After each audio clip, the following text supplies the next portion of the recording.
Good morning. وہ قدم قدم اٹھاتا سیڑھیوں سے نیچے اتر کر ڈائننگ ایریا کی طرف آیا تھا۔ وہاں بیٹھے جہانگیر صاحب اور اس کی بہن پہلے ہی اس کا انتظار کر رہے تھے۔ آؤ، تمہارا ہی انتظار کر رہے تھے۔ اس کے والد کے بولنے پر وہ اس بات میں سر ہلا کر بیٹھ گیا تھا۔ بھائی، آج ہم کہیں چلتے ہیں نا، میرا بہت زیادہ گھومنے کا دل ہے۔ میں بابا کو کہہ رہی ہوں لیکن بابا کہہ رہے ہیں کہ ان کے پاس بالکل بھی ٹائم نہیں ہے۔ گڑیا پلیٹ میں چمچ چلاتے ہوئے بولی تھی۔ فی الحال تو بابا بالکل ٹھیک کہہ رہے ہیں، آپ کا ہر حکم سناخوں پر، لیکن بھائی کو بہت زیادہ کام ہے۔ ہم سنڈے چلتے ہیں، ہے نا؟ اس نے نرمی سے کہہ کر اپنی پلیٹ میں ناشتہ نکالنا شروع کیا۔ اتنی کھڑوس نہیں ہے، اپنے گھر والوں سے بات کرتے وقت بھی چہرے پر مسکراہٹ نہیں آتی۔ ایک ملازمہ نے دوسری کے کان میں سرگوشی کی۔ چپ کر کے بیٹھو، اگر سن لیا نا تو ابھی کام سے نکال کر باہر کریں گے۔ دوسری نے اسے ڈانٹا تو وہ خاموش ہو گئی۔ وہاں آس پاس نہ جانے کتنے ہی ملازم ہاتھ باندھے کھڑے تھے، جبکہ گھر کے محض 3 فرد ناشتہ کر رہے تھے۔ ناشتہ ختم کر کے وہ اٹھا۔ بابا، مجھے اجازت ہے، میں چلتا ہوں۔ ٹھیک ہے، لیکن جلدی گھر آنا، دیکھ رہا ہوں کچھ دنوں سے تمہاری روٹین بہت خراب ہوئی ہوئی ہے۔ اس کے والد نے کہا تو وہ اس بات میں سر ہلاتا اپنی بہن کی طرف متوجہ ہوا۔ خیال رکھنا اپنا گڑیا۔ اس نے سنجیدگی سے کہا۔ نہیں، میں نہیں رکھوں گی، آپ جائیں، جا کر کام کریں، کیونکہ آپ کو اپنی بہن سے زیادہ اپنا کام ضروری ہے۔ وہ غصے سے کہتی اپنا ناشتہ چھوڑ کر اٹھی اور اپنے کمرے کی طرف بھاگ گئی۔ وہ اس کے پیچھے جانے لگا تو والد نے ٹوک دیا۔ اسے میں دیکھ لوں گا، میں سمجھاتا ہوں، مان جائے گی۔ آج کو ضروری میٹنگز ہیں، انہیں اٹینڈ کر لو، پھر 1 ہفتے کی چھٹی پر ملک سے باہر چلیں گے۔ اس کی برتھ ڈے بھی تو ہے کل، قریب ہے۔ جہانگیر صاحب کی بات سن کر وہ الوداعی کلمات کہتا وہاں سے نکل گیا۔ اگلے ہی پل وہاں اس کی دھاڑ گونجی۔ ملازم کے ہاتھ میں پکڑے برتن کام گئے۔ اللہ خیر، اب کس کی شامت آئی ہے؟ ملازمہ کہتی برتن اٹھاتی کچن میں بند ہو گئی۔ تم لوگوں کو کتنی دفعہ کہا ہے مجھے میرا کام وقت پر چاہیے، آخر گاڑیاں ابھی تک صاف کیوں نہیں ہوئی؟ تم لوگوں کو معلوم ہے کہ میرے پاس وقت نہیں ہوتا، اس کے باوجود اتنی لیٹ؟ اس کی گرجدار آواز ولا میں گونجی تھی۔ معاف کیجیے گا چھوٹے صاحب، میں ذرا کام میں مصروف تھا، وقت کا پتہ ہی نہیں چلا۔ میں ابھی صاحب، رہنے دو، ڈرائیور گاڑی نکالو۔ وہ ملازم کی بات کاٹ کر بولا، یہ اچھے طریقے سے دھل جانی چاہیے اور مجھے صاف ملنی چاہیے۔ وہ اپنی کار پر لگے کیچڑ کو دیکھ کر بولا اور دوسری طرف بڑھ گیا۔ کار میں بیٹھتے ہی ڈرائیور نے گاڑی کی سپیڈ بڑھا دی۔ ہم پورے 5 منٹ لیٹ ہیں ڈرائیور۔ اس نے گھڑی پر نگاہ ڈالی۔ ڈرائیور نے بس سر جھکا لیا اور رفتار مزید بڑھا لی۔ وہ ایسا ہی تھا، اسے اپنا ہر کام وقت پر چاہیے ہوتا تھا۔ وہ ٹائم کا پابند تھا اور ویسے ہی لوگ اسے پسند تھے، لیکن آگے چل کر کیا ہونے والا تھا اس سے وہ بالکل بے خبر تھا۔ اٹھ جاؤ لڑکی، اٹھ جاؤ، آخر کتنا سوگی؟ اس کی ماں سر پر کھڑی مسلسل اسے اٹھا رہی تھی، لیکن وہ اٹھنے کا نام نہیں لے رہی تھی۔ مما، بس 5 منٹ اور سونے دینا۔ وہ کمفرٹر اٹھ کر رخ بدل گئی۔ اچھا، 5 منٹ اور سونے دو؟ گھڑی میں وقت دیکھو، تم یونیورسٹی کے لیے لیٹ ہو چکی ہو، آج تمہاری ایبسنٹ لگے گی۔ گھڑی صبح کے 9 بجا رہی ہے۔ ماں کی بات سن کر وہ فوراً چیخی، 9 بج گئے؟ ہاں جی، وقت دیکھو۔ اس نے جیسی گھڑی دیکھی تو وہ صبح کی 6 بجائی تھی۔ ماما، آخر کیوں آپ اس طریقے سے جھوٹ بول کر اٹھاتی ہیں؟ وہ رونی سونر بنا کر بولی، تو تم ویسے اٹھتی تو نہیں ہو، کتنی ڈھیٹ اور کاہل بن گئی ہو تم۔ ماما، اس ڈھیٹ ہونے اور سستی کرنے میں بھی اپنا ہی مزہ ہے۔ آپ وقت کے پابند لوگ کیا جانے کہ جو مزہ سستی میں ہے وہ کسی چیز میں نہیں۔ وہ اپنی ماں کو آنکھ مار کر واش روم میں بند ہو گئی تھی۔ تھوڑی دیر بعد وہ فریش ہو کر شیشے کے سامنے کھڑی ہو کر خود کا معائنہ کر رہی تھی۔ بڑی بڑی آنکھیں، کمر سے نیچے آتے بال، گلابی لب اور گوری رنگت۔ گلے میں ایک باریک سی چین پہن رکھی تھی جو ہمیشہ اس کے ساتھ رہتی تھی۔ اس نے محبت سے اس چین اور لاکٹ کو چوما۔ گڈ مارننگ بابا۔ وہ لاکٹ کو لبوں سے لگا کر مسکرائی۔ تھوڑی دیر میں وہ یونیورسٹی کے لیے تیار تھی۔ سر پر نفیس سا اسکارف لیے پیچ کلر کے سادہ لباس میں بھی وہ بہت پیاری لگ رہی تھی۔ وہ باہر نکلی اور سیدھا ماں کے پاس آئی۔ بیٹھ جاؤ لیٹ لطیف۔ اس کی ماں نے اشارہ کیا تو وہ مسکرا کر بیٹھ گئی۔ اچھا ماما، آج شاپنگ کے لیے چلتے ہیں نا؟ بالکل بھی نہیں، پچھلی بار بھی میں تمہارے ساتھ گئی تھی۔ تم یہ دھیان میں رکھو کہ تمہارے سیمسٹر کی فیس مجھے دینی ہوتی ہے، تمہاری دوسرے اخراجات بھی مجھے ہی اٹھانے ہیں، تمہارے لار اٹھانے کے لیے تمہارے باپ نہیں آئیں گے۔ ماں کی بات سن کر اس کے ہاتھ رک گئے۔ اس نے ماں کی طرف دیکھا۔ مجھے دیر ہو رہی ماما۔ وہ فوراً اٹھی اور پراٹھے کا رول بنا کر لیے وہاں سے نکل گئی۔ پیچھے اس کی ماں نے سرد آہ بھری، کاش تمہارے پاپا نے یہ سب نہ کیا ہوتا تو آج تمہیں ماں باپ دونوں کا پیار مل سکتا۔ وہ افسردگی سے کہتی برتن اٹھا کر کچن میں چلی گئی تھی۔ Good morning. وہ کلاس میں داخل ہوئی تو اپنی دوست کو دیکھ کر بولی، کائے کی گڈ مارننگ یار؟ ایک اٹینڈنس کے لیے روز صبح 6 بجے اٹھنا پڑتا ہے، اس کی دوست سونیا نے جمائی لیتے ہوئے کہا۔ شان سے اس کے ساتھ بیٹھتے ہوئے بولی، ہاں یار بات تو تمہاری بالکل سچ ہے، ایک اٹینڈنس کے لیے ہمیں اپنی اتنی پیاری نیند خراب کرنی پڑتی ہے، اب گھر والوں کو کیسے سمجھائیں گے کہ ہمیں اپنی نیند کتنی عزیز ہے۔ بس ہمارا بھی یہ لاسٹ سیمسٹر ہے، اس کے بعد ڈگری مکمل ہے اور اب میں ملک سے باہر، پھر جا کر وہاں اپنی نیندیں پوری کروں گی۔ سونیا خیالی پلاؤ پکاتے ہوئے بولی۔ اس کے بعد پر شان سے ٹھٹک کر ہنس پڑی۔ واہ بھائی واہ، گھر سے باہر نکلنے میں تمہیں موت نظر آتی ہے اور میڈم کی باتیں دیکھ لو، ملک سے باہر جانے والی ہے۔ شانزا نے مذاق اڑایا تو سونیا نے اسے ایک چپت لگائی۔ ایسے نہیں کہتے، انشاءاللہ بولو۔ ویسے تمہارا کیا پلان ہے یونیورسٹی کے بعد؟ کیا پلان ہوگا؟ ایک امیر لڑکا پھنساؤں گی، اس سے شادی کروں گی، اس کے پیسے اڑاؤں گی اور لائف سیٹ ہے۔ وہ لاپرواہی سے کندھے اچکا کر بولی۔ سونیا پہلے حیرت سے اسے دیکھنے لگی اور پھر قہقہہ لگا کر ہنس پڑی۔ بیٹا آج کل امیر لڑکے ملنا ہی بند ہو گئے ہیں، ان کو بھی پتہ چل گیا ہے کہ لڑکیاں پیسے کے پیچھے ہوتی ہیں، اس لیے انہوں نے کمانا ہی چھوڑ دیا ہے، اب جب سچی محبت ملے گی تو کما لیں گے، سونیا نے فلسفانہ انداز میں کہا۔ شانزے نے منہ بسورا۔ سچی محبت تو مجھ سے نہ ہو پائے گی، مجھے تو اچھا خاصا برانڈڈ میاں چاہیے جو میرے نخرے اٹھائے اور جی بھر کر خرچ کروائے، نہ کہ تمہارے بیانات جیسا میرے پیسے اڑائے۔ یار وہ کام نہیں کرتا، اسی وجہ سے مجھ سے پیسے لے لیتا ہے۔ میرے بابا کما کر تو رہی ہے میرے لیے۔ سونیا نے اپنے فیانسے کا دفاع کیا۔ بیٹا اسے لوٹنا کہتے ہیں، وہ کام نہیں کرتا اور تم اسے پیسے دیتی رہتی ہو، بس یہی وجہ ہے کہ وہ کام نہیں کر رہا۔ تم ایک مہینہ اسے پیسے دینا بند کرو، پھر دیکھو تمہارے گھر پر کیسے خوشخبری پہنچتی ہے کہ اس نے رشتے سے انکار کر دیا ہے، وہ تمہاری نہیں تمہارے پیسے کے پیچھے ہے۔ شانزی کی بات سن کر سونیا سوچ میں پڑ گئی۔ چھوڑو ان باتوں کو، چلو اپنی جگہ پر جا کر بیٹھتے ہیں، سونیا نے کہا تو شانزی نے اس بات میں سر ہلایا۔ پورا دن پڑھائی میں گزر گیا۔ شانزی ہمیشہ ایسے ہی تھی، جب پڑھنے بیٹھتی تو اسے آس پاس کی خبر نہ رہتی۔ چلو میڈم کلاس ختم ہو چکی ہے، سونیا کی آواز پر شانزی نے کتاب سر سے اٹھایا۔ ارے ہاں ہاں چلو چلو، وہ اپنا بیگ کندھے پر ڈالتی اس کے ساتھ نکل آئی۔ یار چلو نا، تھوڑی شاپنگ ہی کر لیتے ہیں، ایک مہینہ ہو گیا میں نے شاپنگ نہیں کی، میرا بہت دل چاہ رہا ہے۔ سونیا نے ڈرائیور کو کار لانے کا اشارہ کرتے ہوئے کہا۔ تمہاری زندگی شاپنگ سے شروع ہو کر شاپنگ پر ہی ختم ہو جاتی ہے۔ خیر چلو، لیکن رکو، میں بابا کو کہہ کر کریڈٹ کارڈ کا کہہ دوں۔ سونیا نے موبائل نکالا۔ او ہو، میں نے کتنی دفعہ کہا ہے کہ تم اپنے پاس رکھو، میرے پاس اپنی سیونگز ہیں، وہ غصے سے کہتی گاڑی کی طرف بڑھی، لیکن سونیا نے اس کی ایک نہ سنی اور بابا کو کال کر کے کریڈٹ کارڈ کا کہتی اس کے پیچھے ہی بڑھی تھی۔ تم مجھے یہاں کیوں لے کر آئی ہو؟ رائل مال دیکھ کر شانزی کی آنکھیں حیرت سے پھیل گئی تھی۔ کہاں وہ لوکل مارکیٹ میں شاپنگ کرنے والی لڑکی اور کہاں آج اتنے مہنگے اور پرتعیش مال کے سامنے کھڑی تھی۔ ہم کسی لوکل مارکیٹ چلتے ہیں نا سونیا، تمہیں معلوم ہے میری سیونگ اتنی نہیں، خاموشی سے اندر چلو۔ سونیا نے اسے اندر کی طرف کھینچا۔ میں تمہارے پیسے سے کچھ نہیں لوں گی، وہ چڑھ کر بولی۔ تم ہمیشہ ایسا ہی کرتی ہو، خاموشی سے جو لینا ہے لے لو، ادھار سمجھ کے لے لو، بعد میں واپس کر دینا، یا یہ سمجھ لو کہ میری طرف سے تمہارا ایڈوانس برتھ ڈے گفٹ ہے۔ سونیا نے آنکھ مار کر کہا۔ وہ ایک لگژری بوتیک میں داخل ہوئی۔ ایک گھنٹے کی محنت کے بعد شانزی کو ایک نہایت خوبصورت فراک پسند آیا جو ڈمی پر سجا تھا۔ یہ ڈریس پیک کر دے، وہ سیلز مین سے بولی۔ جیسے ہی سیلز مین نے ہاتھ بڑھایا، ایک روبدار آواز گونجی، یہ میں خرید رہا ہوں۔ وہ صارم تھا جو فون پر مصروف کسی مغرور شہزادے کی طرح وہاں داخل ہوا تھا۔ اس کی مداخلت پر شانزی کے ماتھے پر بل پڑ گئے۔ پر پہلے میں نے اسے پسند کیا ہے، شانزی نے غصے سے کہا۔ صارم نے فون کان سے ہٹایا اور پہلی نگاہ اٹھا کر حقارت سے اسے دیکھا، پھر مینیجر کو اشارہ کیا۔ مینیجر نے بنا کچھ کہے فوراً سے وہ ڈریس پیک کروا کے صارم کے حوالے کر دیا۔ شانزی منہ کھولے دیکھتی رہ گئی۔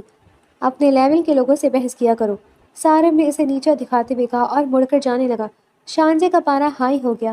اس نے پیچھے سے آواز لگائی، اللہ کرے جس کے لیے خریدا ہے اسے پہننا نصیب نہ ہو۔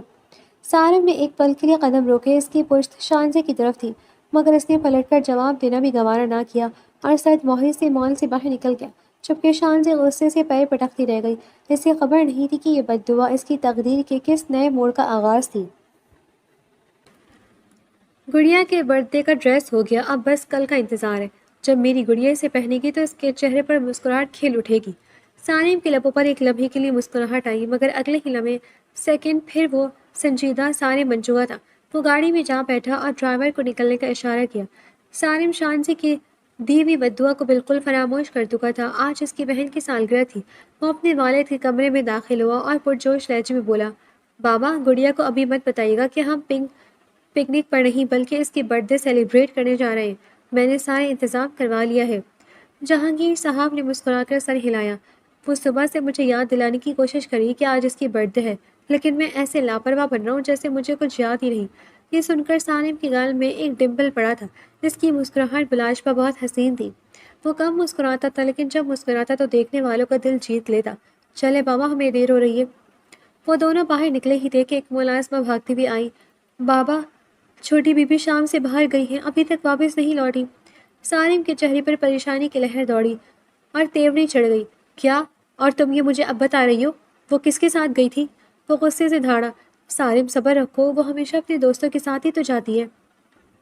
جہانگیر صاحب نے اسے پرسکون کرنا چاہا، مگر سالم کا دل کسی انہونی کے خوف سے لرز رہا تھا۔ بابا، وہ کبھی اتنی دیر نہیں لگاتی۔ اس نے ملازمہ کو حکم دیا۔ اس کے تمام دوستوں کو کال کرو، مجھے 5 منٹ کے اندر اندر گڑیا کی خبر چاہیے۔ وہ ابھی بول ہی رہا تھا کہ زرنیش کے چند دوست گھر میں داخل ہوئے۔ اس کے سر جھکے ہوئے تھے اور کپڑے خون آلود تھے۔ سالم کا دل زور سے دھڑکا۔ زرنیش کدھر ہے؟ بولو، کہاں ہے میری گڑیا؟ وہ غصے سے چلایا۔ کسی نے جواب نہ دیا۔ تبھی چند وارڈ بوائز ایک اسٹریچر لے کر داخل ہوئے جس پر سفید کپڑا پڑا تھا۔ انہوں نے جب کپڑا ہٹایا تو وہاں کفن میں لپٹا ایک وجود تھا۔ زری؟ ان میں موجود ایک لڑکے نے اس وجود کی طرف اشارہ کیا اور رونے لگا۔ سالم کے ہاتھ میں پکڑا وہ خوبصورت ڈریس زمین پر گر گیا، جبکہ جہانگیر صاحب اپنا دل تھام کر وہیں صوفے پر ڈھیر ہو گئے۔ یہ کیسا مذاق ہے؟ سالم دھاڑا اور اسٹریچر کی طرف بھاگا۔ گڑیا، دیکھو، اگر تم یہ مذاق کر رہی ہو تو یہ بالکل ٹھیک نہیں ہے۔ بھائی کو غصہ آ رہا ہے، جلدی سے اٹھو۔ دیکھو، تمہاری برتھ ڈے ہے، ہم نے سب انتظام کر لیا ہے، اٹھ جاؤ زرنیش۔ اس کے لہجے میں التجا تھی، مگر سامنے پڑے وجود میں کوئی حرکت نہ ہوئی۔ زرنیش کے ایک دوست نے روتے ہوئے بولنا چاہا، لیکن وہ بول نہ سکی۔ بھائی زری۔ وہ تھوڑی دیر خاموش ہوئی اور روتے ہوئے پھر سے بولی، بھائی زری اب ہمارے بیچ نہیں رہی۔ سالم کو ایسا محسوس ہوا جیسے پوری دنیا گھوم گئی ہو۔ وہ لڑکھڑایا۔ یہ زندگی میں دوسری بار تھا کہ اس کے قدم لڑکھڑائے تھے۔ ایک بار تب جب اس نے اپنی ماں کو کھو دیا تھا، اور دوسرا اب۔ نہیں، میری بہن کو کچھ نہیں ہوا، وہ ابھی اٹھے گی۔ زرنیش، بہت ہو گیا ہے یہ مذاق۔ وہ بولتے بولتے چپ ہوا۔ گلے میں ایک گلٹی ابھر کر مدعو ہوئی تھی۔ گڑیا، آپ اٹھ جاؤ۔ وہ ایک بار بولا، لیکن اس بار اس کی آواز دھیمی تھی۔ گڑیا، میری جان، اٹھو، بھائی کو تکلیف ہو رہی ہے۔ وہ پھر سے ہمت کرتا بولا، جبکہ اس کی آواز رد گئی تھی۔ وہ بار بار پکارتا رہا۔ اس کی آواز دھیمی ہوتی گئی، مگر جواب نادرات۔ جب اسے یقین ہو گیا کہ زرنیش خاموش ہو چکی ہے تو وہ تڑپ کر اپنے والد کی طرف بڑھا۔ بابا، اس نے پکارا، مگر جیسے ان کے کندھے پر ہاتھ رکھا، جہانگیر صاحب بے جان وجود صوفے کا ایک طرف ڈھیر ہو گئے۔ بابا! وہ چیخا، اور جس ایمبولینس میں زرنیش کی لاش آئی تھی اسی میں اپنے بابا کو لے کر ہسپتال بھاگا، مگر بہت دیر ہو چکی تھی۔ اس کے والد بھی اسے تنہا چھوڑ گئے تھے۔ سالم کمزور مرد نہیں تھا، مگر آج وہ ٹوٹ گیا تھا۔ اسے سہارے کی ضرورت تھی، پر سہارا دینے والا کوئی نہ تھا۔ سالم اب اپنے باپ اور بہن کی قبر پر بیٹھا تھا۔ مینیجر شہریار اس کے پاس آیا۔ سر چلیں، اب بہت دیر ہو گئی ہے۔ سالم نے خالی نظروں سے اسے دیکھا۔ اس کے قدم لڑکھڑائے تھے۔ شہریار نے فوراً اسے سہارا دیا۔ سر، دھیان سے۔ سالم کی آنکھوں کے سامنے اور آنسو بہنے لگے۔ شہریار کے پاس کوئی الفاظ نہ تھے۔ اس نے کبھی سالم کو روتے ہوئے نہیں دیکھا تھا۔ وہ اس کے ساتھ تب سے تھا جب سالم محض 15 سال کا تھا۔ وہ ایک وفادار ملازم تھا، مگر آج اسے اپنے مالک کی حالت دیکھ کر دکھ ہو رہا تھا۔ وہ خاموش کھڑا رو رہا تھا۔ شہریار کی نظر جہانگیر صاحب کی قبر پر مرکوز تھی۔ ماضی کی ایک جھلک اس کی آنکھوں کے سامنے لہرائی جب وہ پہلی دفعہ جہانگیر صاحب سے ملا تھا۔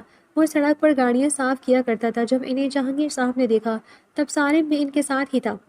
دونوں کی عمر ایک جیسی تھی، لیکن فرق بہت زیادہ تھا۔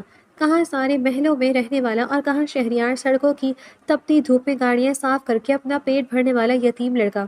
اس کا کوئی نہیں تھا، لیکن جہانگیر صاحب نے اسے اپنا کہا تھا۔ وہ ہمیشہ ان کے ساتھ سائے کی طرح رہتا۔ وہ زرنیش کو اپنی چھوٹی بہن مانتا تھا۔ جہانگیر صاحب کو اس نے ہمیشہ اپنے باپ کا رتبہ دیا تھا۔ شہریار نے اپنی آنکھیں صاف کی اور سالم کو ساتھ لیے گاڑی کی طرف بڑھا۔ سر، گھر چلتے ہیں۔ شہریار نے دھیمے سے کہا۔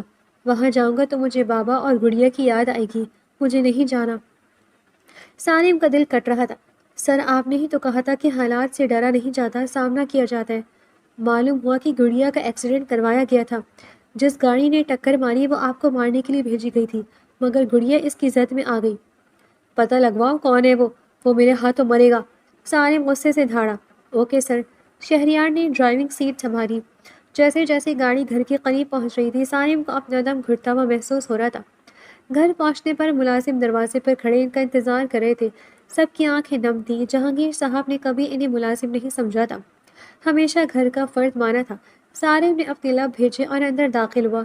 آپ لوگ چاہیں تو یہ کام چھوڑ کر جا سکتے ہیں۔ گھر میں اپنا بابا رہیں جو شام میں چائے مانگیں گے اور کھانا مانگیں گے، اور نہ گڑیا جو گھر کو پھیلائے گی۔ میں بھی اب بہت کم ہوں گا گھر۔ چھوٹے صاحب، بڑے صاحب کا کہنا تھا کہ ہم اس گھر کو کبھی خالی نہ رہنے دیں۔ ہم کیسے چھوڑ سکتے ہیں؟ یہ گھر بڑی بیوی کی آخری نشانی ہے، ہم اس کا خیال رکھیں گے، ایک ملازم نے آگے بڑھ کر کہا۔ سارم نے خاموشی سے سر ہلایا اور اندر کی طرف بڑھا۔ اچانک اس کی نظر صوفے پر پڑے اس بیگ پر پڑی جس میں ڈریس تھا۔ اس کی پیشانی پر بل آ گئے اور آنکھیں میں جلال اتر آیا۔ شہریار! وہ غصے سے دھاڑا۔ شہریار فوراً اندر داخل ہوا۔ جی سر، مجھے وہ لڑکی چاہیے، مجھے وہ لڑکی ہر حال میں چاہیے۔ اس نے وہ ڈریس زمین پر دے مارا۔ شہریار کو وہ لڑکی یاد آئی جس نے کہا تھا، اللہ کرے جس کے لیے خریدا ہے اسے پہننا نصیب نہ ہو۔ شہریار، میں اپنی بہن کی قاتل کو بعد میں ماروں گا، لیکن جتنی وہ شریک ہے اتنی ہی یہ لڑکی بھی برابر کی قاتل ہے۔ میں اس کا جینا محال کر دوں گا۔ شہریار اپنا موبائل نکل کر واپس پلٹ گیا۔ سارم غصے سے چیخا، تمہارے چند الفاظ نے مجھ سے اتنے عزیز رشتے چھین لیے۔ ایسی سزا دوں گا کہ تم اپنی زندگی کو کوسو گی، تم خود موت کی دعا کرو گی۔ اگلی صبح شہریار تمام تفصیلات لے کر حاضر ہوا۔ سارم صوفے پر بیٹھا اسی کا انتظار کر رہا تھا۔ شہریار نے فائل اس کے سامنے تھمائی۔ سر، لڑکی یتیم ہے، اپنی ماں کے ساتھ رہتی ہے، پینشن پر ان کا گزارا ہوتا ہے، اور نام شانزے ہے۔ یتیم ہے وہ؟ سارم تنزیہ ہنسا۔ لے کر چلو مجھے اس کے گھر۔ سر، ہمیں ایک دفعہ سوچ لینا چاہیے، اس میں اس لڑکی کی اتنی غلطی نہیں ہے۔ سارم نے پلٹ کر اسے گھورا۔ غلطی نہیں ہے؟ اس کے الفاظ نے میرے رشتے چھین لیا اور تم کہہ رہے ہو غلطی نہیں ہے؟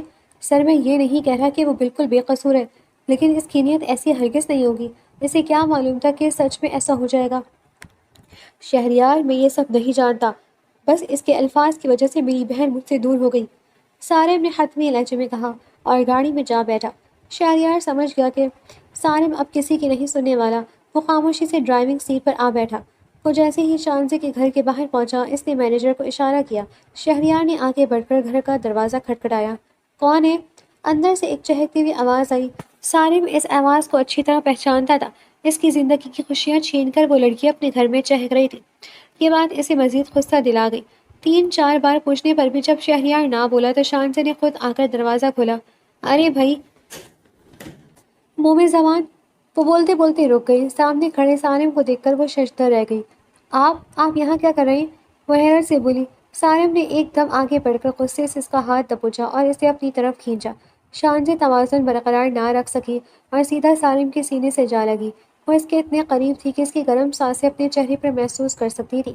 سارم کی آنکھوں میں غصہ تھا، لیکن شانزے کا دل کسی انجانے خوف اور اس کے روب دار چہرے کو دیکھ کر بے قابو ہونے لگا۔ یہ کیا بدتمیزی ہے، چھوڑے میرا ہاتھ! شانزے نے اپنے کانپتے وجود کو سنبھالتے ہوئے کہا۔ سارم نے اس پر اپنی گرفت مزید سخت کر لی۔ شانزے، کون ہے باہر؟ اس کی ماں دروازے پر آئی۔ اپنی بیٹی کو ایک اجنبی شخص کے ساتھ اس قدر قریب کھڑے دیکھ کر وہ حیران رہ گئی۔ شانزے، کون ہے یہ؟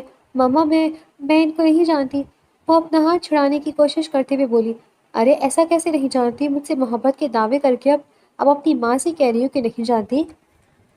سارم نے اس کا ہاتھ مڑوڑتے ہوئے جھوٹ بولا تھا تاکہ اسے بدنام کر سکے۔ کیا بول رہے ہیں آپ؟ میں تو آپ کو جانتی تک نہیں۔ وہ اپنا ہاتھ جھٹک کر اپنی ماں کے پاس جا کھڑی ہوئی۔ آس پاس کے لوگ جمع ہو کر تماشا دیکھنے لگے تھے۔ شانزے کی ماں نے گھبرا کر کہا، بیٹا آپ گھر کے اندر آ جائیں، اس طرح باہر کھڑے ہو کر بات کرنا مناسب نہیں لگتا۔ اب بات کیا ہونی ہے، سیدھی سی بات ہے، میں اسے اپنے ساتھ لے جانے آیا ہوں۔ اگر آپ عزت سے نکاح کرواتی ہیں تو ٹھیک ہے، ورنہ میں اسے ابھی اور یہیں سے لے جاؤں گا۔ دیکھا، جیسا باپ ویسی بیٹی، محلے کی ایک خاتون نے با آواز کہا۔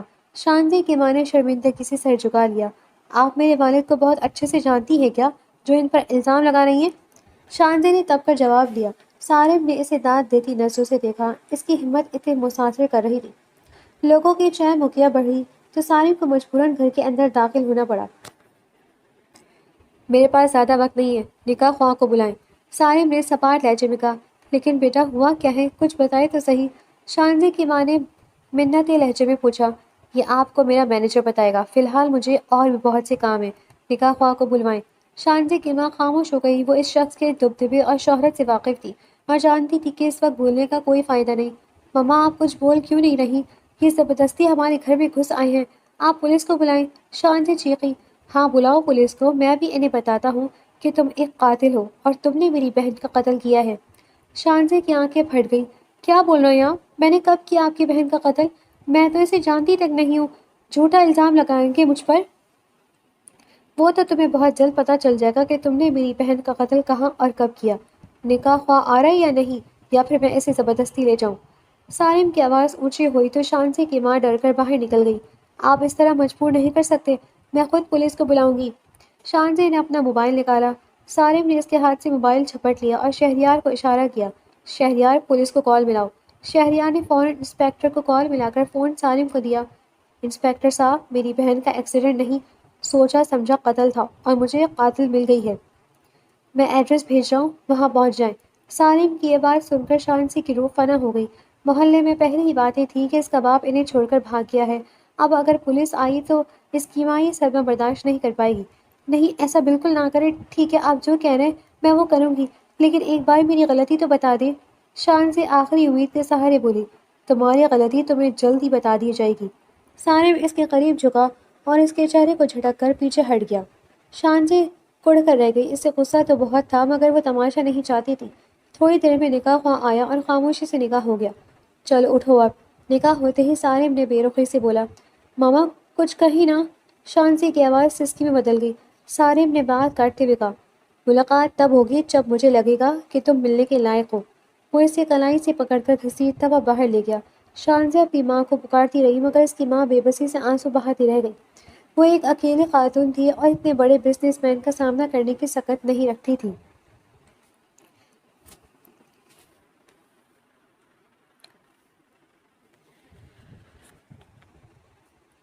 وہ جیسے ہی اسے گھر میں لے کر داخل ہوا، اسی طرح گھسیٹتا وہ اپنے کمرے کی طرف لے گیا، جبکہ شانزے بے بسی سے اس کے ساتھ کھینچتی چلی جا رہی تھی۔ دیکھیے، آپ مجھے میری غلطی تو بتائیں، اس طریقے سے آپ میرے ساتھ زبردستی نہیں۔ وہ ابھی اپنی بات مکمل بھی نہ کر پائی تھی کہ سالم اسے کمرے کے اندر دھکیل چکا تھا۔ تو میں تمہاری غلطی جاننی تھی نا، یہ دیکھو۔ اس نے وہی بیگ شانزے کے سامنے فرش پر پٹک دیا جس میں وہ ڈریس تھا۔ شانزے نے حیرت سے اس ڈریس کو دیکھا۔ یہ وہی لباس تھا جس کے لیے ان دونوں کے درمیان جھگڑا ہوا تھا۔ صرف ایک ڈریس کی خاطر؟ کیا صرف اس معمولی چیز کے لیے آپ مجھ سے نکاح کے لیے یہاں اٹھا لائے ہیں؟ وہ غصے سے چیخیں۔ اپنے کہے ہوئے الفاظ یاد کرو شانزے۔ سالم کی آواز میں بلا کا ضبط تھا۔ شانزے نے اپنے دماغ پر زور ڈالا۔ اسے وہ تلخ لمحہ یاد آیا جب اس نے مال سے نکلتے ہوئے بد دعا دی تھی۔ ہاں، یاد آ گیا۔ میں نے کہا تھا کہ اللہ کرے جس کے لیے تم یہ سوٹ لے کر جا رہے ہو اسے یہ پہننا نصیب نہ ہو۔ اس نے لاپرواہی سے کندھے اچکائے۔ تمہارے ان الفاظ نے میری بہن کی جان لے لی۔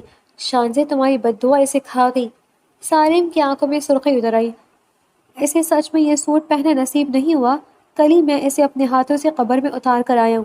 کل اس کی پیدائش کا دن تھا اور کل ہی کا دن اس کی موت کا دن ثابت ہو گیا۔ شانزے کا جیسے سانس رک گیا۔ وہ بے یقینی سے سالم کو دیکھنے لگی۔ آپ غلط سمجھ رہے ہیں، میں نے وہ بد دعا دل سے نہیں دی تھی۔ دل سے دی تھی یا نہیں، لیکن تمہارے الفاظ سچ ہو گئے۔ یہ ڈریس پہننے سے محض چند گھنٹے پہلے موت میری بہن کا مقدر بن گئی۔ اب میں تمہارے ان لفظوں کی ایسی سزا دوں گا تمہیں کہ تم مجھ سے موت کی بھیک مانگو گی۔ اس نے شانزے کی کلائی اس قدر سختی سے دبوچی کہ وہ تڑپ کر رہ گئی۔ اس نے ہرگز نہیں چاہا تھا کہ ایسا کچھ ہو۔ وہ تو محض اپنے دل کا غبار نکال رہی تھی، مگر اسے کیا پتا تھا کہ یہ الفاظ اس کی زندگی کا رخ موڑ دیں گے۔ سالم نے اسے خود سے دور جھٹکا اور غصے سے کمرے سے باہر نکل گیا، جبکہ شانزے بیڈ کے ساتھ لگ کر وہیں ڈھیر ہو گئی اور اس ڈریس کو گھورنے لگی۔ باہر شہریار سالم کا انتظار کر رہا تھا۔ سر، آپ کو نہیں لگتا آپ نے اس لڑکی کے ساتھ تھوڑی زیادتی کی ہے؟ الفاظ تو محض زبان سے نکل جاتے ہیں، ڈریس خراب بھی تو ہو سکتا تھا۔ شہریار، میں اس وقت بحث کے موڈ میں نہیں ہوں، بس جلدی پتہ کرواؤ کہ آخر ایکسیڈنٹ کروایا کس نے تھا۔ میں اپنی بہن کی قبر کی مٹی خشک ہونے سے پہلے اس کے قاتل کو سزا دینا چاہتا ہوں۔ سالم کے لہجے کی سختی نے شہریار کو خاموش کر دیا۔ اگلے چند روز بعد وہ آفس پہنچا تو ماحول میں ایک عجیب سا تناؤ والی خاموشی تھی۔ لگتا ہے بہن کا غم بھول گئے ہو، تبھی تو اتنی جلدی میٹنگ اٹینڈ کرنے کے لیے آ گئے۔ جیسے ہی وہ میٹنگ ایریا میں داخل ہوا، ایک زہریلی آواز اس کی سماعتوں سے ٹکرائی۔ یہ ارسلان تھا، سالم کا سب سے بڑا کاروباری حریف اور قدیم دشمن۔ ارسلان ہمیشہ سے سالم کی کامیابیوں سے جلتا تھا۔ سالم جہاں قدم رکھتا کامیابی اس کے قدم چومتی تھی، جبکہ ارسلان اپنی تمام تر چالاکیوں کے باوجود ہمیشہ سالم سے پیچھے رہ جاتا۔ یہی کاروباری رقابت اب ذاتی دشمنی میں بدل چکی تھی۔ میں اپنی بہن کا غم نہیں بھولا ارسلان، اور اسے میں زندگی بھر یاد رکھنے والا ہوں، لیکن میں کسی کو تازہ صدمہ ضرور دینے والا ہوں۔ سارم نے پلٹ کر اسے سرد نظروں سے دیکھا اور اپنی نشست پر سنبھال لی۔ میٹنگ شروع ہوئی تو سالم کا پورا دھیان ارسلان کی ہر حرکت پر تھا۔ اسے شک ہو چکا تھا کہ یہ سب اتفاق نہیں تھا۔ ارسلان کا چہرہ فاتحانہ مسکراہٹ سجا رہا تھا، مگر وہ بے خبر تھا کہ سالم اب وہ شکاری بن چکا ہے جو اپنے شکار کو اس وقت تک نہیں چھوڑتا جب تک وہ اسے نیست و نابود نہ کر دے۔ سالم کی سرد مہری ارسلان کے لیے کسی آنے والے طوفان کا پیش خیمہ تھی۔ وہ گھر میں داخل ہوا تو تھکن سے چور صوفے پر ڈھیر ہو گیا۔ 2 دن بعد وہ گھر لوٹا تھا۔ پرسوں ارسلان سے ہونے والی ملاقات نے اسے اس قدر الجھا دیا تھا کہ وہ اس پر شک کرنے پر مجبور ہو گیا تھا۔ آخر ارسلان کے علاوہ اس کا کوئی اور دشمن تھا بھی تو نہیں۔ وہ شہریار کے ساتھ مل کر ثبوت اکٹھے کر رہا تھا اور کافی حد تک کامیابی ملی تھی، لیکن کہیں بھی یہ واضح نہیں ہو رہا تھا کہ زرنش کا قتل ارسلان نہیں کروایا ہے۔ صاحب، کیا آپ اس لڑکی کو کھانا دے دیں؟ ملازمہ نے ڈرتے ہوئے پوچھا۔ سالم نے حیرت سے پلٹ کر اسے دیکھا۔ کیا مطلب کھانا دے دیں؟ کیا تم نے اسے پرسوں سے کھانا نہیں دیا؟ وہ ششدر رہ گیا۔ صاحب، آپ ہی تو منع کر کے گئے تھے کہ کوئی اس کے کمرے کے پاس نہ جائے، اور ہم نے تو اسے دیکھنے کی بھی غلطی نہیں کی۔ وہ بہت پکارتی رہی تھی لیکن آپ کا حکم۔ ملازمہ کی بات ابھی مکمل بھی نہ ہوئی تھی کہ سالم اسے پیچھے دھکیلتا ہوا اٹھا اور دیوانہ وار اس کے کمرے کی طرف بھاگا۔ اس نے جھٹکے سے دروازہ کھولا۔ سامنے ہی شانزے بیڈ کے پاس فرش پر بے ہوش پڑی تھی۔ محض 2 دنوں میں اس کا چہرہ مرجھا کر زرد پڑ چکا تھا اور سانسیں انتہائی بوجھل تھیں۔ نہیں، تم اتنی آسانی سے نہیں مر سکتی، وہ چیخا اور اس کی طرف لپکا۔ جاؤ اس کے لیے کھانا اور پانی لے کر آؤ۔ اس نے دھاڑا کر ملازمہ کو حکم دیا جو پیچھے ہی کھڑی تھی۔ سالم نے اسے اپنی باہوں میں بھرا اور بیڈ پر لٹایا۔ اٹھو اٹھو لڑکی، وہ اسے پکارنے لگا۔ ملازمہ پانی اور کھانا لائی تو ساروں نے پورا گلاس اس کے منہ پر اڈیل دیا۔ ملازمہ کھانا رکھ کر خاموشی سے باہر نکل گئی۔ سالم شانزے کے قریب جھکا۔ دیکھو، تم اتنی آسانی سے نہیں مر سکتی۔ تم نے مجھ سے میرے 2 عزیز رشتے چھین لیے ہیں۔ میں تمہیں اتنی جلدی سکون کی موت نہیں مرنے دوں گا، وہ اسے جھنجھوڑتے ہوئے چیخا۔ شانزے نے بوجھل پلکیں اٹھائیں اور دھندلی نظروں سے سالم کو دیکھا۔ اس کے الفاظ سن کر وہ ایک زخمی سی مسکراہٹ کے ساتھ انتہائی نقیب آواز میں بولی، بے فکر رہیں، اتنی آسانی سے نہیں مرتی۔ آپ جو سزا دینا چاہیں دے سکتے ہیں۔ اس کے ہوش میں آنے پر سالم نے جیسے سکا سانس لیا۔ اس نے اپنا چہرہ دونوں ہاتھوں میں چھپا لیا اور گہرے سانس لینے لگا۔ پھر وہ اٹھا اور کھانے کی میز گھسیٹ کر بیڈ کے پاس لے آیا۔ اس نے زبردستی شانزے کو اٹھا کر بٹھایا اور اپنے ہاتھوں سے اسے نوالے کھلانے لگا۔ شانزے حیرت سے اسے دیکھ رہی تھی۔ ابھی تو آپ مجھے مارنے کے دعوے دار تھے، پھر آپ کھانا کیوں کھلا رہی ہیں؟ شانزے نے دکھ سے پوچھا۔ سالم نے غصے سے اسے گھورا۔ مجھے تم سے کوئی محبت نہیں ہے، بس یہ چاہتا ہوں کہ تم میرا تشدد برداشت کرنے کے لیے زندہ رہو۔ تشدد سہنے کے لیے ہمت تو ہونی چاہیے نا؟ یہ کہہ کر اس نے ایک اور نوالا شانزے کے منہ میں ڈال دیا۔ شانزے جیسے جیسے کھانا کھا رہی تھی اس کی آنکھوں سے آنسو بہہ کر گالوں پر گر رہے تھے۔ باپ کے جانے کے بعد میری ماں نے مجھے کبھی ایک دن بھی بھوکا نہیں سونے دیا تھا۔ آخری نوالا حلق سے اتارتے ہوئے وہ سسک اٹھی۔ سالم کا چہرہ سپاٹ تھا۔ دیکھو لڑکی، مجھے تم سے کوئی ہمدردی نہیں ہے، اب اٹھو۔ میں ملازمہ کو کہہ دیتا ہوں میرے جتنے بھی کپڑے ہیں وہ سب آج کے آج دھل جانے چاہیے اور میرا کمرہ اچھے سے صاف ہونا چاہیے۔ 2 دن بعد آئے ہوں تو ہر جگہ گندگی نظر آ رہی ہے۔ سالم کھانے کی ٹرے لیے اٹھا اور کمرے سے باہر نکل گیا۔ تھوڑی دیر بعد ملازمہ ڈھیر سارے کپڑے لے کر آ گئی۔ شانزے میں ہمت تو نہ تھی لیکن وہ جانتی تھی کہ اب اسے یہ سب کرنا پڑے گا۔ سالم اسے جس قدر ہو سکے تکلیف دینے کی کوشش کرے گا، اور اب وہ خود کو بھی قصوروار سمجھنے لگی تھی۔ اسے لگ رہا تھا کہ واقعی اس کے الفاظ نے ایک معصوم کی جان لے لی ہے، اسی لیے اس نے خاموشی سے ہر ستم برداشت کرنے کا عزم کر لیا۔ یہی ہے وہ آدمی جس نے زرنش کی گاڑی کو ٹکر ماری تھی، شہریار نے ایک اندھیرے کمرے کی طرف اشارہ کرتے ہوئے کہا جہاں اس نے اس کرائے کے قتل کو قید کر رکھا تھا۔ سالم پچھلے کئی دنوں سے ایک جنونی کیفیت میں تھا۔ آخرکار شہریار نے وہ CCTV فوٹیج ڈھونڈ نکالی تھی جو اس پوری خونی کھیل کا سب سے بڑا ثبوت تھی۔ سالم نے جب اپنی آنکھوں سے وہ منظر دیکھا کہ کس طرح ایک تیز رفتار گاڑی نے جان بوجھ کر زرنش کی گاڑی کو ہٹ کیا تو اس کے ہاتھ غصے سے کانپنے لگے۔ شہریار نے بنا کہے اس قاتل کو پہلے اسے پکڑ لیا تھا۔ سالم کسی بھپرے ہوئے شیر کی طرح اس کمرے میں داخل ہوا۔ وہاں کرسی پر بندھے اس شخص کے چہرے پر خوف کی زردی چھائی ہوئی تھی۔ سالم نے بنا کوئی سوال کیے اس کے جبڑے پر ایک بھرپور مکہ مارا جس سے اس کے منہ سے خون کا فوارہ چھوٹا۔ بول، کس کے کہنے پر تو نے یہ سب کیا؟ سالم کی آواز کسی دھاڑ کی طرح گونجی۔ سچ بول ورنہ تیری لاش بھی کسی کو نہیں ملے گی۔ وہ آدمی سالم کے خوفناک جلال کے سامنے زیادہ دیر تک نہ ٹک سکا اور ہچکیاں لیتے ہوئے کہنے لگا، مجھے ارسلان صاحب نے حکم دیا تھا، ان کا نشانہ آپ تھے سر، مگر اس دن گاڑی وہ لڑکی چلا رہی تھی، مجھے معاف کر دیں۔ ارسلان کا نام سنتے ہی سالم کی آنکھوں میں خون اتر آیا۔ اس کے پاس اب پختہ ثبوت اور گواہ دونوں موجود تھے۔ اس نے فوراً شہریار کو اشارہ کیا۔ کچھ ہی دیر میں پولیس سالم کے ہمراہ ارسلان کے آفس پہنچ چکی تھی۔ ارسلان جو اپنی فتح کے خواب دیکھ رہا تھا، پولیس کو دیکھ کر بھونکلا گیا۔ سالم نے اس کے قریب جا کر نہایت سرد لہجے میں کہا، میں نے کہا تھا ارسلان کہ میں کسی کو تازہ صدمہ ضرور دینے والا ہوں۔ تمہارا کھیل ختم ہو چکا ہے۔ پولیس نے فوٹیج اور گواہ کے بیان کی روشنی میں ارسلان کو ہتھکڑیاں لگا دی۔ اسے گھسیٹتے ہوئے لے جایا جا رہا تھا اور سالم اسے نفرت بھری نظروں سے دیکھ رہا تھا۔ اپنی بہن کے اصلی قاتل کو اس کے انجام تک پہنچانے کے بعد سالم کے دل کا بوجھ تو کم ہوا، مگر زخم اب بھی تازہ تھے۔ وہ خاموشی سے گاڑی میں بیٹھا اور گھر کی طرف روانہ ہوا۔ جیسے جیسے وہ گھر کے قریب پہنچ رہا تھا، اسے شانزے کا خیال آیا۔ اسے اپنی بہن کا اصل قاتل تو مل گیا تھا، مگر کیا وہ شانزے کو معاف کر پائے گا، یا اب بھی وہ اسے اپنے کہے ہوئے الفاظ کا مجرم سمجھتا رہے گا؟ گھر پہنچ کر وہ سیدھا اپنے کمرے کی طرف بڑھا، جہاں شانزے تھکن اور نقاہت کے باوجود اب بھی اس کے کپڑوں کی تہہ بنا رہی تھی۔ سالم نے اسے دیکھا۔ اس کے چہرے پر اب بھی وہی مرجھاہٹ تھی، مگر سالم کے اندر کا طوفان اب کچھ تھم چکا تھا۔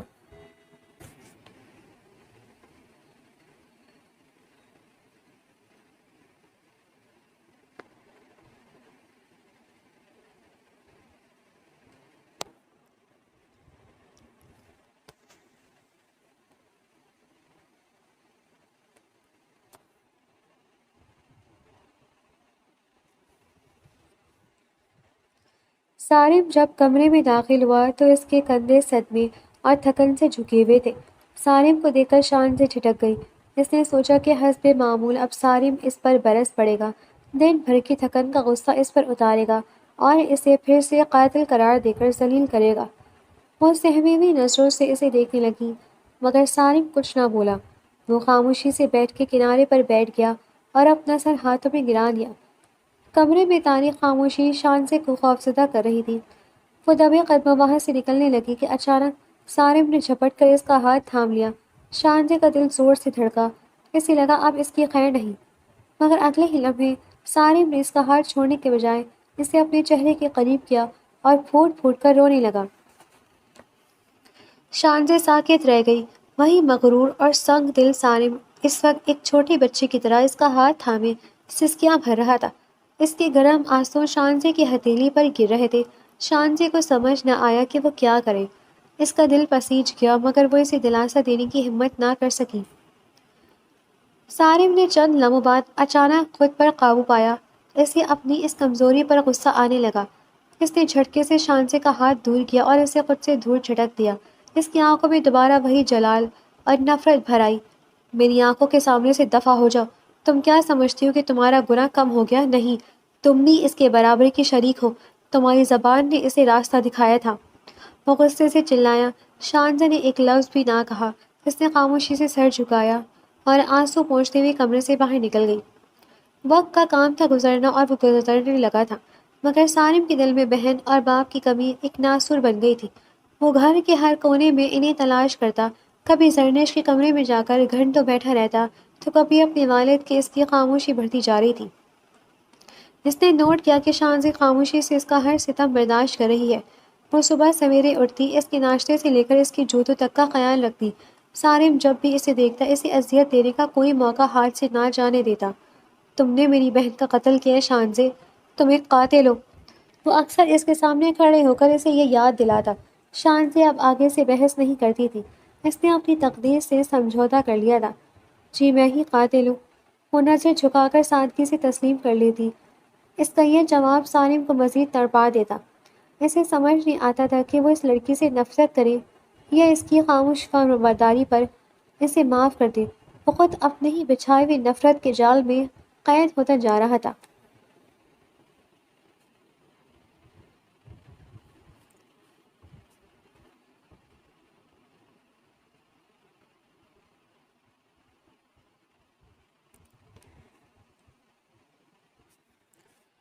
رات کے سناٹے میں سارم کچن میں داخل ہوا تو شانزے کو کام میں مگن پایا۔ وہ دبے قدموں اس کے پیچھے جا کھڑا ہوا۔ شانزے جیسے ہی مڑی، سارم کا مضبوط وجود سامنے دیکھ کر ساکت رہ گئی۔ سارم نے دونوں ہاتھ شیلف پر ٹکا کر اسے اپنے حصار میں لے لیا۔ قربت اتنی تھی کہ دونوں ایک دوسرے کی سانسیں محسوس کر سکتے تھے۔ سارم کی گہری نظریں شانزے کے معصوم چہرے پر جمی تھیں۔ کیوں میرے ہر ستم پر خاموش رہتی ہو؟ اس نے دھیمی اور بھاری آواز میں پوچھا۔ شانزہ نے لرزتی نظریں اٹھائیں۔ کیونکہ آپ کی دی تکلیف مجھے اپنی بد دعا کا کفارہ لگتی ہے۔ سالم کا ہاتھ بے اختیار اس کے گال کی طرف بڑھا اور نرمی سے اس کے لمس کو محسوس کیا۔ شانزے نے مدہوشی میں آنکھیں موند لی۔ ایک لمحے کے لیے دونوں کے دل ایک ہی تال پر دھڑکنے لگے، مگر اگلے ہی پل سارم نے ہاتھ پیچھے کھینچ لیا اور وہی پرانی سرد مہری اوڑھ کر سپاٹ لہجے میں بولا، کل سے کچن میں آنے کی ضرورت نہیں ہے، شہریار تمہیں کوئی اور کام دے گا۔ وہ تیزی سے پلٹ گیا، مگر اس کی بے ترتیب دھڑکنیں اس کے سحر میں جکڑے ہونے کی گواہی دے رہی تھی۔ اب وہ دن بھر شانزے کے بارے میں سوچتا رہتا تھا، نہ چاہتے ہوئے بھی وہ اس کا لہجہ شانزے کے ساتھ نرمی اختیار کیے ہوئے تھا۔ وقت کے ساتھ ساتھ سارم کے لہجے کی برف پگھلنے لگی تھی۔ اب اس کی آنکھوں میں وہ پہلے جیسی وحشت نہیں تھی، بلکہ ایک ان کہیں اپنائیت نے جگہ لے لی تھی۔ شانزے بھی اب پہلے سے زیادہ پرسکون اور خوش رہنے لگی تھی، کیونکہ سارم کا رویہ اب آہستہ آہستہ نارمل ہو رہا تھا۔ ایک شام شانزے لاؤنج میں صوفے پر بیٹھی کوئی کتاب پڑھ رہی تھی جب سارم آفس سے واپس آیا۔ اسے دیکھ کر شانزے اٹھنے لگی، مگر سارم نے ہاتھ کے اشارے سے اسے روک دیا۔ وہ چلتا ہوا اس کے بالکل قریب آیا اور صوفے کی پشت پر ہاتھ رکھ کر اس پر کچھ اس طرح جھکا کہ شانزے اس کے حصار میں آ گئی۔ دونوں کے درمیان فاصلہ سمٹ چکا تھا۔ سارم کی گہری نظریں شانزے کے چہرے پر ٹھہر گئیں، جہاں حیا کی سرخی دوڑنے لگی تھی۔ تم آج کل بہت مسکرانے لگی ہو، سارم نے نہایت دھیمی اور ریشمی آواز میں کہا۔ اس کا چہرہ شانزے کے اس قدر قریب تھا کہ ان کی سانسیں ایک دوسرے میں الجھ رہی تھیں۔ شانزے کا دل زور سے دھڑکا۔ اس نے نظریں جھکا کر ہولے سے کہا، کیونکہ اب مجھے یہاں ڈر نہیں لگتا۔ سارم کے لبوں پر ایک دلکش مسکراہٹ آئی۔ اس نے اپنی انگلیاں شانزے کی زلفوں میں پھنسائیں اور اس کے ماتھے کو اپنی پیشانی سے ٹکا دیا۔ تمہاری بد دعا نے ہمیں ملایا تھا، اور اب شاید تمہاری خاموشی نے مجھے تمہارا اسیر کر لیا ہے۔ اسی دوران گھر کے بیرونی دروازے سے کوئی داخل ہوا۔ سارم اور شانزے الگ ہو گئے اور باہر کی طرف بڑھے۔ سامنے شانزے کی ماں کھڑی تھی، مگر ان کے ساتھ ایک ادھیڑ عمر شخص بھی تھا جس کے چہرے پر مشقت اور سالوں کی تھکن لکھی تھی۔ شانزے نے جب اس شخص کو دیکھا تو اس کی آنکھیں حیرت سے پھیل گئی۔ ایک دھندلی سی تصویر اس کے ذہن میں ابھری۔ بابا! اس کے لبوں سے بے اختیار نکلا۔ وہ شخص تڑپ کر آگے بڑھا۔ میری بچی! شانزے بھاگ کر اپنے باپ کے سینے سے لگ گئی اور پھوٹ پھوٹ کر رونے لگی۔ آپ اتنے سال کہاں تھے بابا؟ ہمیں کیوں چھوڑ دیا تھا؟ اس کے باپ نے آنسو پوچھے اور بتایا، میں تمہیں چھوڑ کر نہیں گیا تھا بیٹا۔ میں ایک فوجی ہوں اور کسی مشن کے سلسلے میں ملک سے باہر گیا، مگر وہاں ایک ایسے گروا کے ہتھے چڑھ گیا جنہوں نے مجھے قید کر لیا اور برسوں جبری مشقت کرواتے رہے۔ میں نے کئی بار کوشش کی مگر وہ واپس نہیں آنے دیتے تھے۔ اب جیسے ہی موقع ملا میں وہاں سے بھاگ نکلا اور تم دونوں کو ڈھونڈتا ہوا یہاں پہنچ گیا۔ شانزے کی ماں کی آنکھوں میں بھی خوشی کے آنسو تھے۔ سارم نے آگے بڑھ کر شانزے کے والد سے مصافحہ کیا اور انہیں عزت کے ساتھ اندر لے آیا۔ اسے اپنی بہن اور باپ کے جانے کا غم تو تھا، مگر شانزے کے باپ کی واپسی نے اس گھر میں ایک نئی زندگی بھر دی تھی۔ سارم نے شانزے کا ہاتھ تھاما اور اسے یقین دلایا کہ اب اس کے دکھوں کے دن ختم ہو چکے ہیں۔ اب سارم اور شانزے کے سامنے ایک نئی اور خوشحال زندگی کا سفر تھا، جہاں صرف محبت ہی محبت تھی۔